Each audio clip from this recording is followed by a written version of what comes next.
leading the charge to make the 2024 Broker Carrier Summit possible, and we are so excited to have their support.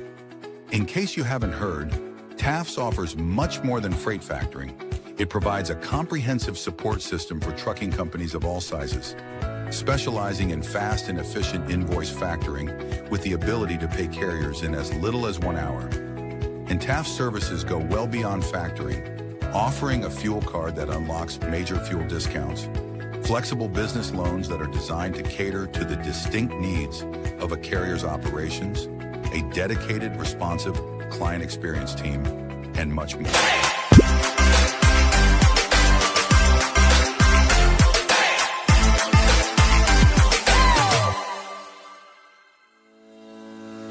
Blackbox Logistics is a 3PL freight brokerage based out of Birmingham, Alabama. Blackbox Logistics was formed in 2020 by 3 friends, Logan Dyer, William Graves, and Will Hopkins, in a basement office with the goal of bringing transparency around the clock communication and hassle-free customer experience to the table.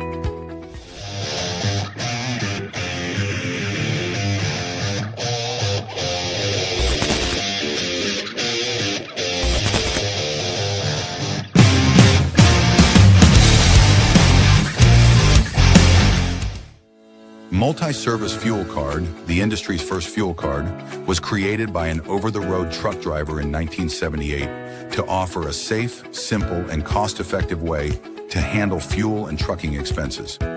Initially, it addressed safety concerns of carrying cash on the road. Today, it combats advanced fraud with best-in-class technical and personal support.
Sales-CRM is built for freight broker and agent sales teams.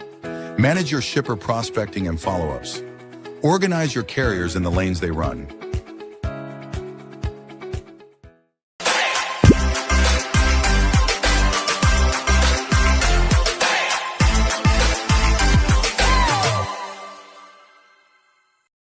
HD Ships is a leading logistics provider specializing in sustainable and tech-driven freight solutions.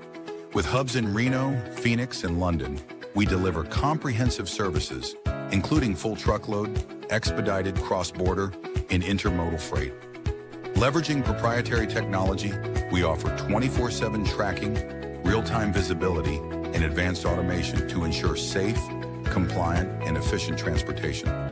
Our commitment to sustainability enables clients to offset emissions through carbon credits, aligning logistics with environmental goals. At HD Ships, we prioritize transparency, reliability, and exceptional customer service, empowering clients to achieve seamless, sustainable logistics solutions worldwide.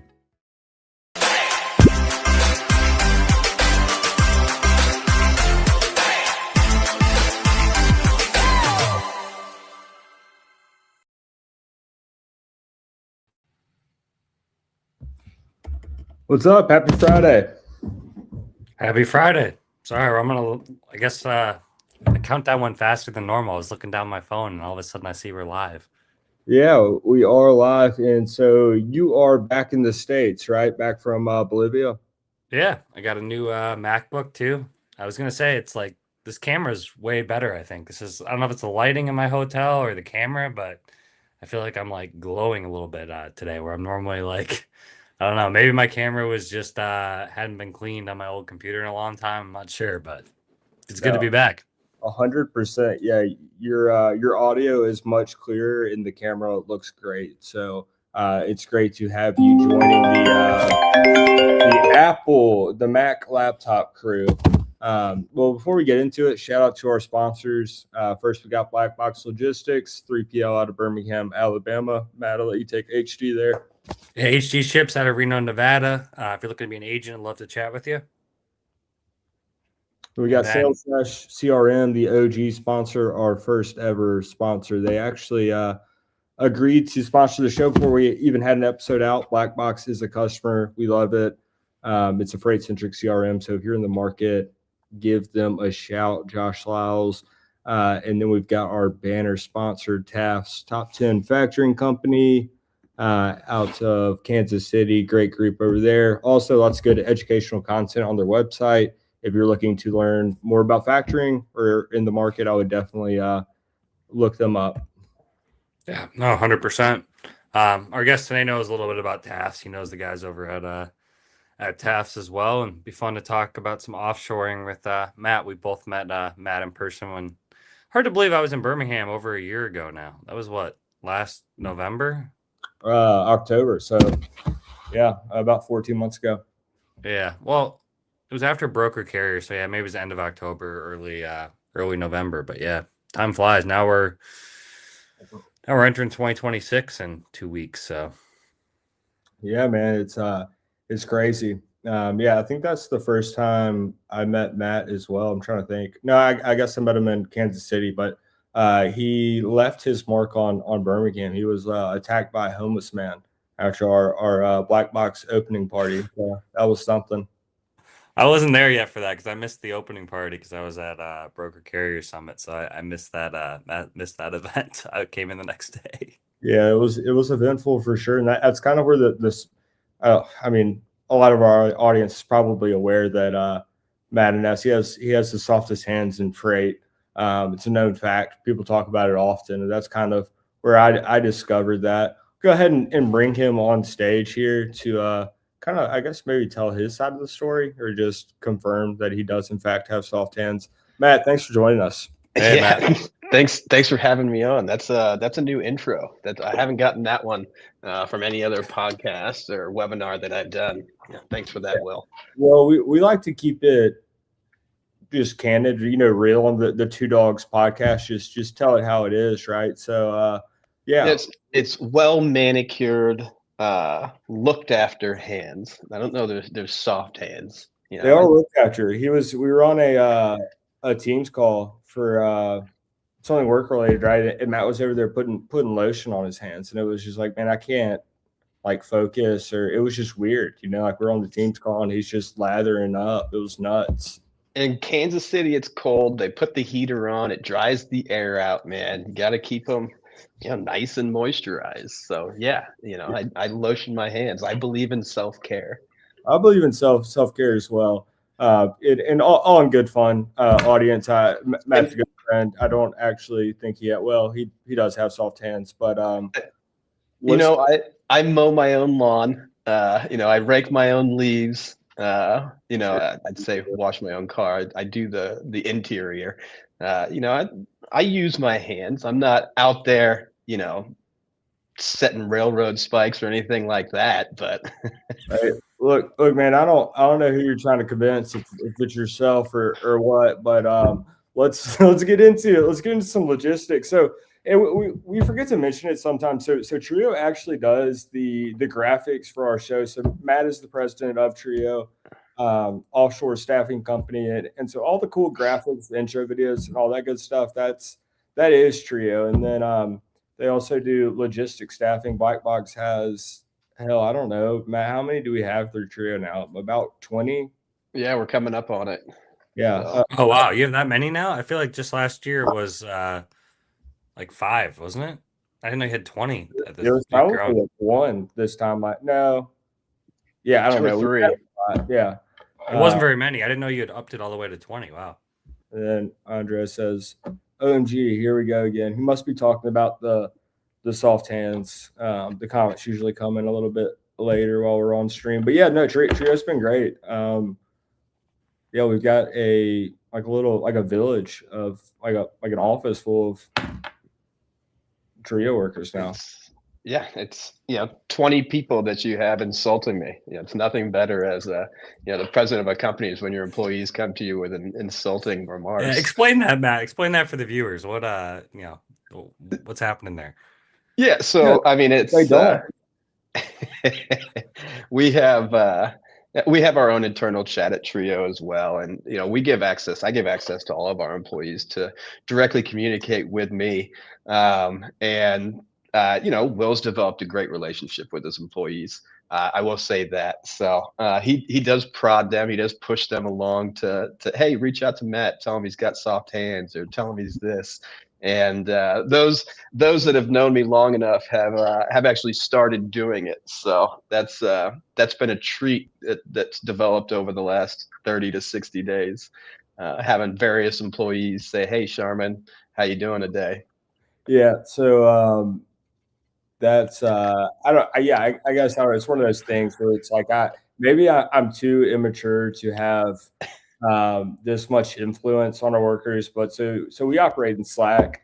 So we've got these different channels, right? And one's called Offshore Dogs, and it's where all of our offshore staff and then myself and a couple of managers communicate if we just need to send a message to offshore. And the way it started, so like our in-house employees, I don't know, like there's just maybe one that I want to poke fun at, and I'll just get them all to start messaging that person, and they just kind of like attack them. In like a joking, like loving way. It's like memes, jokes, all that good stuff. It's never anything too personal. But yeah, I try to get them to all because message Matt that he had soft hands, but they were all scared that Matt was going to fire them. So they all act like they're on my side and are real loyal. But then when I asked them to, message Matt that he has soft hands, there's only like one or two that will actually do it.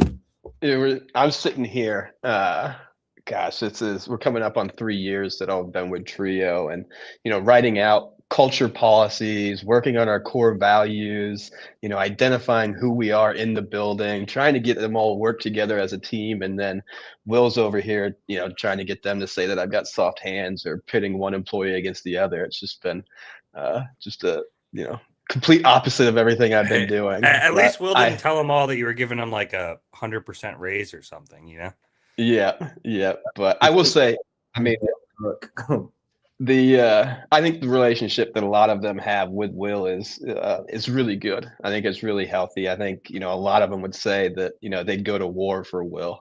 I see that a lot in a lot of the different chat groups and sort of things. When they talk, we do and we call it an employee development sheet, but here in the Trio US, we want to hear from every employee every month about how they think everything's going with their job, with the company, that sort of thing, every 30 to 60 days, just so that they feel like they have a voice. And then we personally respond here on the US side to them, and a lot of the times it's the Black Box team that comes back, love the Black Box, I'll go to war for those guys, that sort of thing. Yeah, see, but they say that, and at first it was awesome, man. I remember it was like, we go to war for like whatever. They like hype me up in our chat, and we get really excited. It's cool, like this good bonding. But then when it actually came time to go to war with you, they weren't willing to go to war. But no, I will say with the offshore, what's been big for us in our team is that, or what we really try to embody and do, and we're not perfect at it, but is to treat the offshore like we do the in-house people. So, make them feel a part of the operation. And like part of our culture is like, we like to have fun. We like to be serious and provide an excellent service, but at the same time, we want to have fun while we're doing it. So some of that's just banner, being a little playful here and there, cracking jokes. And we like to get them involved with that. It's been great to really see their personalities and get to know them. Yeah, I mean, these people that I've never met in person, but I feel like I know them. And we're actually going to Philippines in February. So I'm going with no way. With really? Yeah, so we'll go down there and I'll get to meet them. I didn't think you'd ever go. I think that's great though. I got to meet our Colombian team. We have 15, now 20 maybe reps in Colombia, and my first time leaving the country. It was it's a great decision. It's great meeting them, and yeah, I think you'll enjoy it too, Will. I think you hit the nail on the head. It's culture. And that's one thing that we push for a lot of our clients is just kind of how can we instill the black box culture within our employees over there. Getting over there, meet them, see the Philippines, you really kind of get to embrace it. We try to do it with like our colors and how we act and like our website, just trying to put out a little bit of the Philippine culture for our US clients to see. But yeah, I think it's going to be great. Kind of hop over, see them, meet them. I know they're all super excited to meet you. They're currently right now, I don't know if they sent you any images, but they're all decorating for Christmas. Have they sent you any images? No, I haven't seen any images, but I'll have to ask for some. Man, so speaking of images and their culture, man, Filipinos love Photoshop. Every single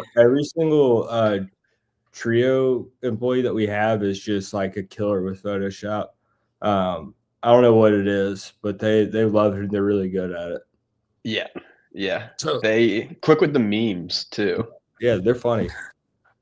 So getting this back a little bit to logistics, 'cause I think we were like 20 minutes in here, but what did they exactly do for you, Will? Are these track and trace? Are they what are your reps? This question for you too, Matt. Are they doing carrier sales, track and trace? Like what kind of jobs are being performed? So quite a few, but the main one, so the way Black Box is set up, half of our office is pure cradle to grave, A to Z, and then the other half is, I mean, it's basically like cradle to grave 2.0, like pod style. It's a team. So the idea is employee comes in day one is cradle to grave, and they work their way up seller levels until they finally graduate to new position, which is SAM, senior account manager. So account manager to senior account manager. And at that point, we build a team around them. And that standard team build out will be SAM at the top escalation point, and they'll get CSR, which is usually in-house. And then they'll get carrier sales most of the time in-house. And they'll get data entry, track and trace, which will be offshore through Trio. So we've got about like 8 between those positions for our different teams, like 8 to 10. We've got we've got 2. One that does weekday after hours, one that does weekends. We have an LTL team lead. We've got track and trace for some of our cradle to grave team leaders. Trying to think what else. So Your door just open? Do what? Did your door just open? Yeah, Abby just got home. That's why I kind of was thrown off track, and then the dog started whining because she's all. I heard a big bang. I was like, are you all right? Yeah, it's crazy. I was like, hey, I've got this podcast at 3, and I do it off my laptop, and my phone's connected. It's a Mac, and then she just like starts calling me back to back, like as we're going live. I'm like, what are we doing here? But yeah, like I said, working from home for the second half of the day. I guess this is the pre-show. We did our Christmas celebration today and cut everybody at noon to work from home. Do you have a dog, Will? Do what? Do you have a dog? Abby has a dog, and I have started claiming it as my dog. So the dog will keep quiet during the podcast? Yeah, the dog's great. She gets excited when somebody gets home and like starts making noises. I don't really know how to describe the noises because it's not a bark. It's like a whining. Like she gets really excited. But other than that, yeah, she just sleeps all the time. I mean, like 19 hours a day, probably. Yeah. I don't even know where you are, to be honest with you. Like, I don't recognize. I've obviously been to your house, but I don't even recognize. Are you like right by the front door at that table? No, I'm at one of the dining room tables to the. Okay. I don't know. I'm just in a room. I don't know how to explain. I don't remember being that decorated, like you having your shoes and stuff on the background and all that. Maybe Abby helped you decorate the place over the last year. No, man, I decorated most of it. She's got we have a ton of Christmas decorations up. We're hosting I'm not gonna get into it. It's some kind of party event thing tomorrow. It's Christmas themed, so there's like snowflakes all over my house and just candy. It's a lot's going on right now. Is he doing like a Friendsmas? Man, so we're doing I'm gonna need to get some context on this. It's a murder mystery game. So and you purchase it, and so there's 15 people coming, and every person is a character, like a Christmas character, and they all get like a PDF which describes how their characters should act, how they should dress, and then there's a story that will play out. And I mean, like we've got envelopes with the name, you got money for the game, and it's just a whole thing. And so yeah, it's a murder mystery game. Nice. Yeah, it should be. I don't know. It'll be interesting to say the least. Her birthday is on Sunday, so it's like for her birthday, she wanted to do a murder mystery night. So here we are. Definitely. I'll circle back and just answer your question. The data entry, order entry is what we're doing, Matt. We do a lot of track and trace. There's an LTL coordinator, and just kind of some of the things that really work out for Will is just been the SOP creation. We create LMS courses. So like Black Box has, I think, 5 or 6 LMS courses. We do a little bit of carrier sales in the after hours and weekend for him. We don't touch customer sales. Like that's something that's got to be done in the US. We strongly believe that. And yeah, I mean, just kind of like the dog. If I were to do this from my house, my dog hears my voice, and after about 10 minutes of me neglecting him, he'd just start barking or screaming. So it's we know that like the work from home, all of our employees are in office, and I think that's where Will's team's really been able to strive and really work together well, is because they are in office collaborating. Yeah. So that's huge for us, and one of the things that we like most about I don't want to say like the most. There's lots of things that we appreciate about Trio, but a lot of the what you want to call them like nearshore, offshore staffing companies, they're all remote, and that's tough. It just is like, man, it's good to have that accountability with people going in, and then further that osmosis of, okay, so if we have this one data entry rep learn is there, then we onboard another with Trio, that person's going to be near the other one. So if they have questions, they can ask them. They're not on an island alone. So we love that. And then we love the managers that we have in place for kind of the quality control and the floaters. So Trio does and Matt, I'll let you explain actually, because I'm sure I'm gonna, not explain it as nicely as you would, but essentially we have floaters. So if and when a data entry person is sick or whoever, I use data entry as a specific example, but if one of our reps is out, there's a floater that can step in. So there's no miss. So with a in-house employee, my carrier sales guy is sick, there's nobody to step in and take that. Like somebody else is going to take the workload, but we don't have another human to replace the carrier salesperson for the day. With the Trio reps, we do.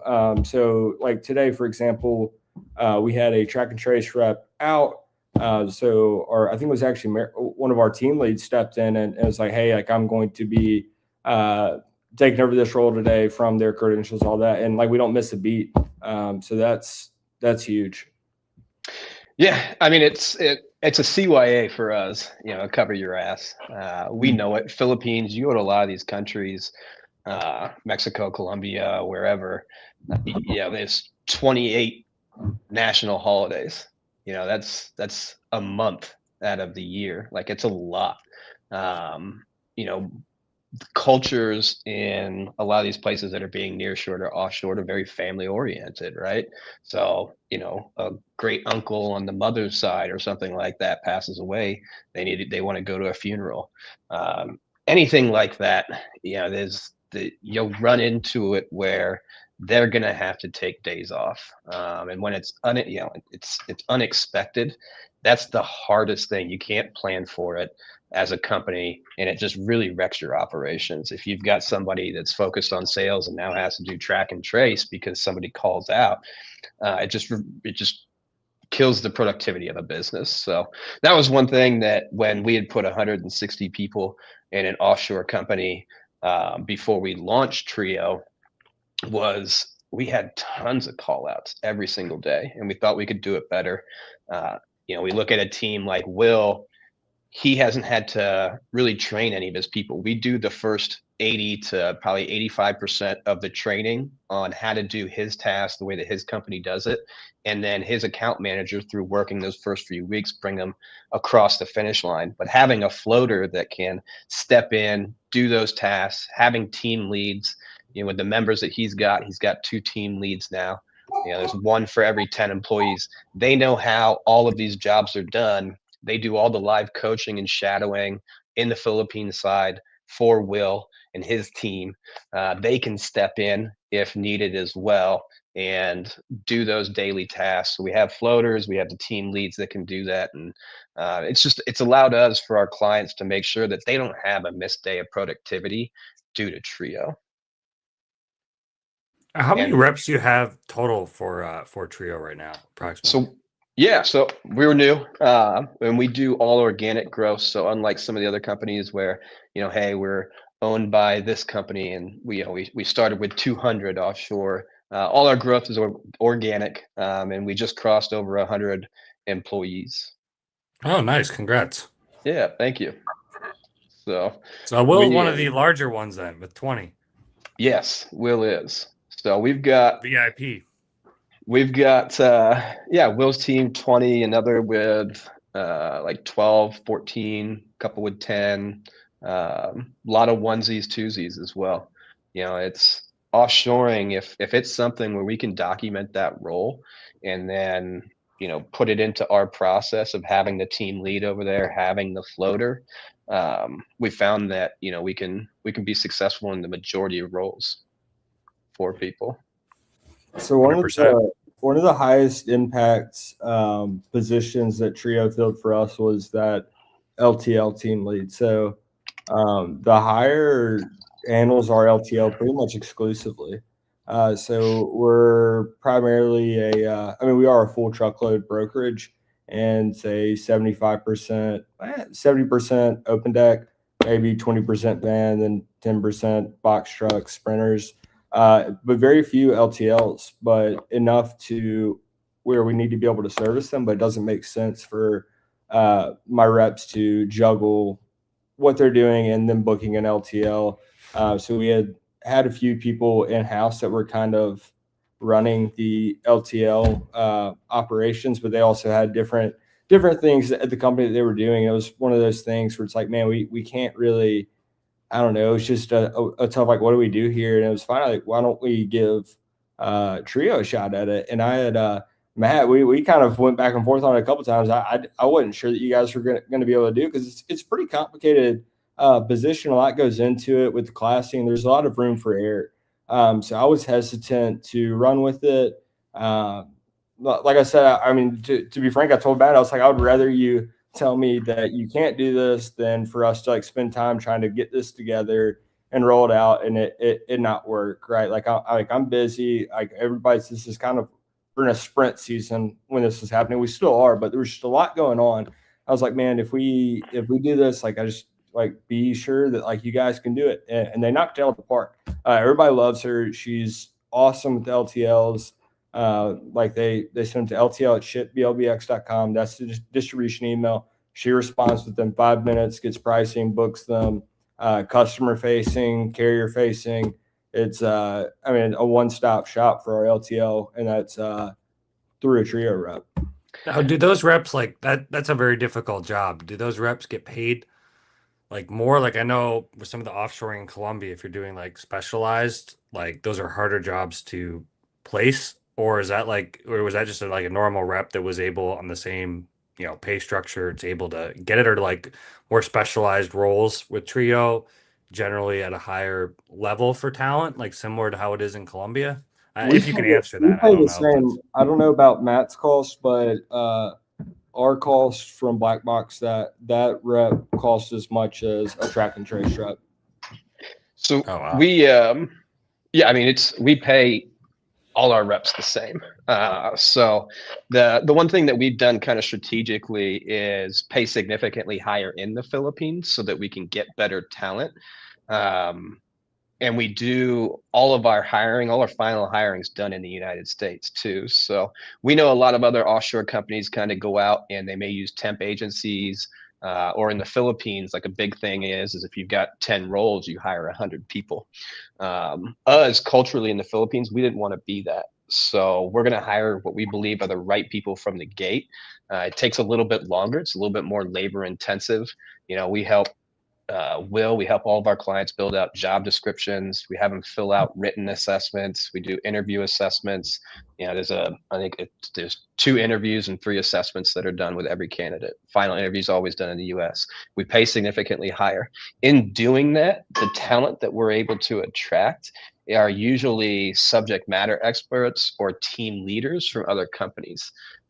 We also require that any employee within the last 3 years, they've stayed at one position for at least 2 years. So they have that stick-to-itiveness as well. So we can bring in people that, are used to leading, being managers, that sort of thing, do production tasks for Will, like that LTL or the data entry, and really just kind of thrive and not have to work on, more of like a commission type schedule. Yeah, we've never had anybody that we have gone to Trio with and said, we don't want this person. I don't think we've had people not work out for one reason or another, but we've never came to you guys and said, we just don't want to work with this person, like replace them or get rid of them. So we've been very happy with all the reps we've been provided with. Yeah, I think I know we've had people leave. It's going to happen. It's not, nobody's perfect. You can't keep everybody. We'd love to keep every single one of our employees. But that's, like I said, that's part of the CYA of having the team lead there, us, helping out with that learning management course and the SOPs, having everybody in office, having the floater so that the floater can either just step in or we can get somebody up to speed, real quick. I think a week has been the longest, Will, that we've kind of maybe had that we had to get somebody up to speed. So yeah, it's always been quick turnaround. Well, Matt, give us a look, because we kind of jumped straight to Trio. You mentioned as we were going back and forth to give the listeners some context. So you mentioned that you had placed maybe it was a couple hundred with a staffing company. Give us the background or kind of what led to Trio and how you got there. I mean, because it's kind of I don't know. I mean, like starting a staffing company in the Philippines, like where does that idea come from? The know-how, like all that good stuff. Yeah. 2019, I went back to work at Taft. So I had worked at Taft as a sales account manager, senior sales account manager, working with carriers for our factoring services while I was at Taft's, and took a quick sabbatical, went to go work at Zillow, got my mortgage license.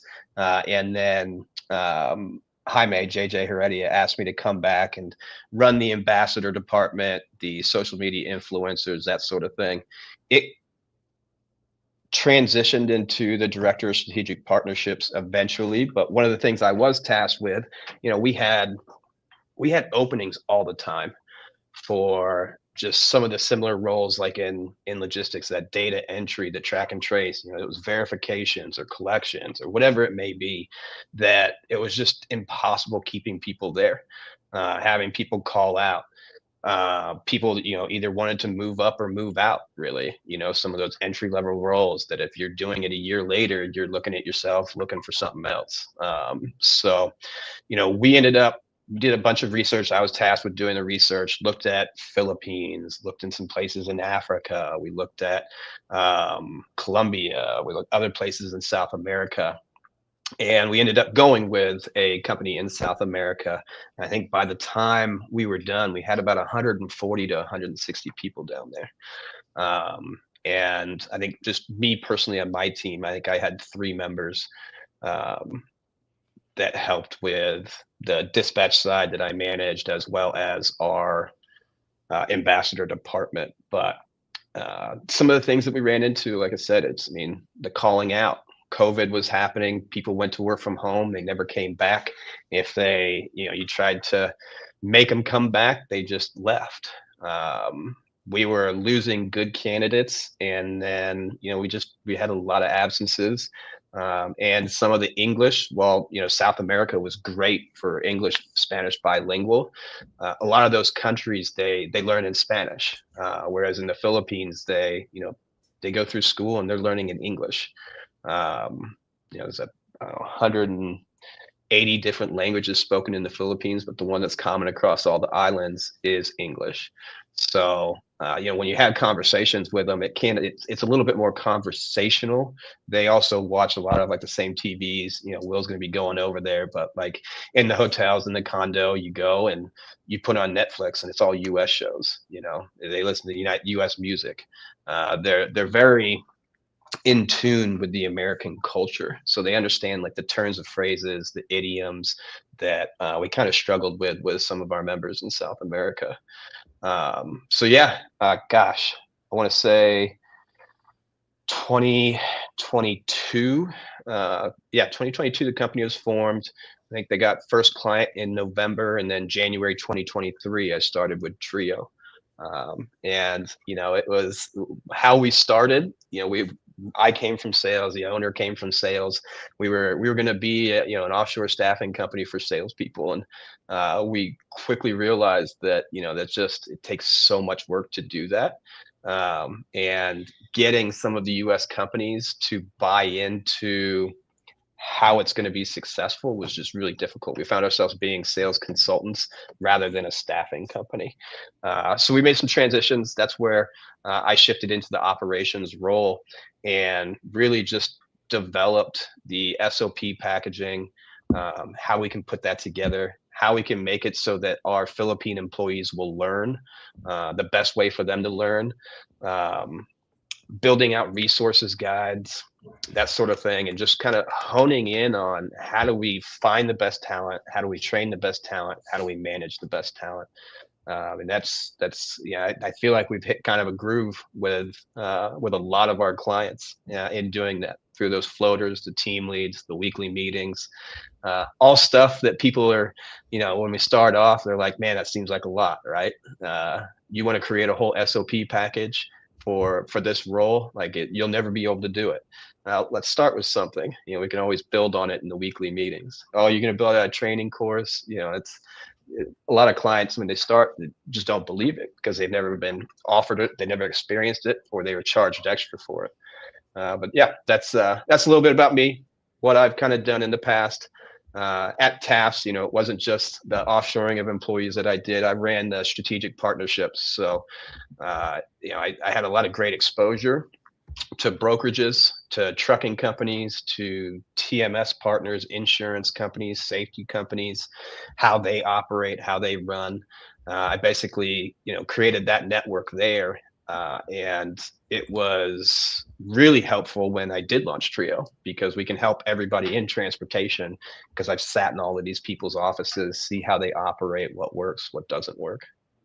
Yeah, no, that's great. And so another thing that indirectly has really helped Black Box, which I'm hesitant to say this because my partner Logan is very heavy on SOPs, documentation. He's really good at that. But it was the first real direct experience I had with kind of like watching that, the SOP creation, the training library, and it kind of changed how we do some things internally with our in-house employees. Just documenting things. I kind of was always run and gun, still am. But I see the importance in the SOPs and more structure. So I don't know, that was a cool experience for me. Matt, what was or is maybe the toughest part about Trio, what you do, some of the challenges that you guys have faced? Yeah, you can see it both sides. So we have Trio Philippines. So it's keeping employees happy. building the right culture in a building. As you cross 100 people, 2026, we want to cross over 300, 400 people across multiple offices. It's keeping them happy, building the right culture. The other one is breaking some of the old habits. The way that we operate in the Philippines is completely different than the way other offshore staffing, or they call them BPO companies, operate. A lot of it is micromanaging. That's what a team lead does. If they run numbers, they run QA, they micromanage. Whereas what we want our team leads to do is to be coaches, to do live shadowing, to kind of them drive the progress through actually knowing how to do the task and then showing somebody how to do it, not just saying, hey, you're doing this wrong. This is your QA score for the week. You need to get better. I think it's changing that culture in the Philippines, building it up, getting people bought in. So that's been one, because I'm not Filipino. Like, I have to rely on the team members that are over there, but then also change their thinking. And a lot of these that, like, that's not how we act, guys. Like, that's not, we don't just discipline somebody. It's got to come with, how can we make it better? Like, how can we take this as a learning opportunity to build out a resource item or a training guide or something like that to make better, this person either better or the next person better. So that's been one. I think on the client side, we do expect a lot from clients. We want to meet weekly. We want to know, how are we doing? We talk about the SOPs. Everybody will say, you can't document it all out the gate. And you're absolutely right. Like, you can't. But SOPs are living documents, and you can add to them. So, God, I mean, I don't know how many times, I think it's every couple of weeks, Will, that we're making a change to your SOPs, adding something, removing it, that sort of thing. We can't do that unless we have constant engagement from our clients, right? So, Will, I think we meet once a week, once 2 weeks. Sometimes it's 15 minutes, sometimes it's 45 minutes. We don't want to take too much time from our client, but we also want to, God, if we've got 3, 4, one member, really, if it's just one member, or 3, 4, 16, 20 members, let's talk about it. How can we make it better? How can we build their knowledge base? Yeah, we've got some comments here. I don't want to miss. Jaime says there's armies built over there. Chris said can vouch for the trio talent as well. And then Andres back says, Matt D should try Philippines too. Diversification of outsourcing teams has proven to be very successful. Matt, what would you? Andres is a man. I'll just throw that out there. Yeah, he's funny. I like him a lot. He's probably a better salesman than me too. You're not going to leave a client meeting without Andres going, "Hey, can we get you, any other roles?" Yeah, he does a great job. He is. Yeah. Now that you mention it, yeah, he really does. He has to do a good job, because, like, I was thinking through this whole call, with as many, for Will's size of company, having that many offshore reps is like probably the most I know of a company Will's size. So it's like, you guys have to have a very good sales team too. Yeah. Like, I don't think I know any company in your revenue. Like, I know roughly your guys' revenue that has that many offshore reps. Yeah. So it's just made sense for us especially as things kind of like tighten up, and then we got heavier on the team model. We really like what we're doing, and plan to continue building out more of those pods, teams type things. Matt, another question for you. What do you think are some things that maybe common factors that you think companies, I'm trying to think of how to phrase this, things that companies get right when they're trying to offshore, and then things that companies get wrong when they're trying to offshore? I mean, getting right, I think it depends on, have they done it before, or are they new to it? We've had some companies that have been really good about, like, this is what we expect from your employee, right? This is exactly what we want. I can tell you that a lot of our clients do a really good job with kind of easing them into the role, especially with like the first employee of, hey, let's have you just do this one task, and then let's add this task, and then let's add this task. We've had a lot of clients that are great at doing that. We have one that does trip auditing, like it's kind of data entry. And we started with like 3 customers that we were doing trip auditing for them, and we're up to 59 now that we're doing it. And it was just piece by piece by piece. A lot of companies that come in don't really, they're not just trying to throw everything at the people all at once. So that's been really nice to see, and we see that across a lot of our clients. What's not done well, I mean, training somebody in the US is different than training somebody in South America or training somebody in Philippines or Eastern Europe or wherever it may be. So, kind of relinquishing some of those duties. I mean, it's not easy, right? This is their company, it's their baby. Giving up some of that training can be difficult. Once we build out the SOPs and our learning management courses and some of the other tools that we use to kind of quickly identify solutions for our employees, as we start building them out, and then our clients can see, hey, Trio can train my employee on their own. We don't have to do as much of it. I think that really frees them up, like to what you can do, Will, right? You can bring in a salesperson and just say, hey, Trio, get me a data entry guy. And it doesn't cost you 40 hours in training, right? It doesn't cost you your new person who's trying to build a book with you. They also have to train a data entry and a track and trace. And there goes 80 hours out of their first few months training that person. Yeah. So there's been some companies in Birmingham who unfortunately went under in the last couple of months, and we got a few of their sales guys. So that was really nice to be able to bring them in, and within like 2 weeks, they have a fully functioning team, and that includes some of the Trio people as well. Matt D, I know I've been monopolizing this one, asking Matt a lot of questions. Do you have anything that you wanted to ask or say?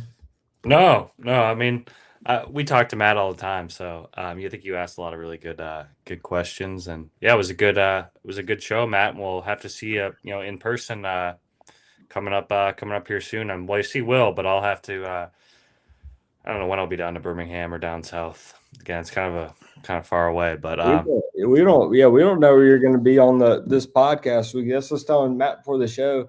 I was like, I don't know where the other Matt's joining from. Could be Colombia, could be Bolivia, might be Miami. Who knows? Minnesota. Where are you right now? Miami. Okay. Yeah. All right, dudes.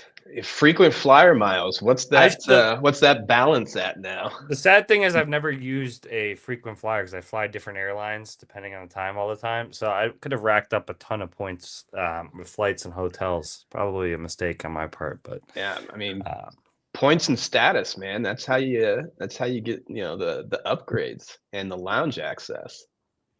Yeah, I have been flying first class lately though, without points, but I've just been splurging a little bit, so I just for long flights. Yeah, well, we'll see you again here soon, Matt, and yeah, look forward to watching Trio's growth. I'm sure by the time we have you on again, or next time we see you, you'll be at 300 employees. So Matt, where can people find you or Trio if they want to get in touch about getting some people or learning more, anything like that? Yeah, www.mytrioservices.com. So MYTRIO services.com. That's our website. A lot of great information on there, kind of some of the transportation sectors that we help in our About Us, our solutions page. As well, they can visit us on LinkedIn, Trio Inc. You'll see teal coloring. You'll see the triangle logo. And then here in 2026, we're going to be launching a TikTok channel. So Thank you. soon they'll be able to catch us on TikTok. Now it's all going to be lighthearted. It's not a very serious. It's going to be a kind of like a bunch of parodies about operational efficiencies and some myth busting of offshore staffing. It's really just going to be a fun, lighthearted intro to Trio, so they can catch us there. And then LinkedIn and our website, best way to get a hold of us. Yeah, I might have to re-download TikTok for that. Well, Matt, yeah, thanks again for joining us. You've been an excellent guest, and it's been a great conversation.